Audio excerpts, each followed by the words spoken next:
ذرا سوچئے اگر آپ کے ہاتھ میں ایک ایسی کتاب ہو جس کی کامیابی کے تمام راز، زندگی کے ہر مسئلے کا حل اور دنیا اور آخرت کی بھلائی کا نسخہ موجود ہو، لیکن آپ اسے سمجھ نہ سکیں، تو کیا آپ اس کتاب سے فائدہ اٹھا سکیں گے؟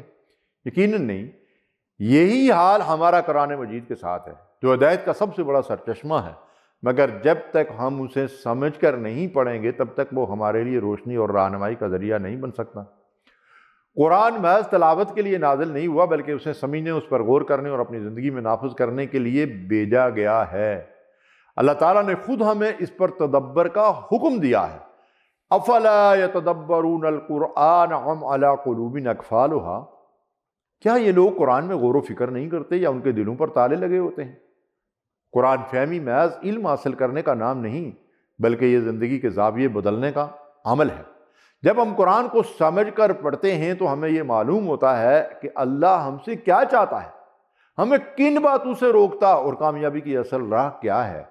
نبی کریم صلی اللہ علیہ وسلم نے فرمایا، سب سے بہترین شخص وہ ہے جو قرآن سیکھے اور دوسروں کو سکھائے۔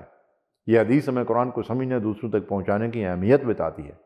اگر ہم صرف زبانی تلاوت کرتے رہے اور اس کے پیغام پر عمل نہ کیا تو یہ ویسا ہی ہوگا جیسے روشنی کا چراغ ہاتھ میں ہو مگر آنکھیں بند ہوں۔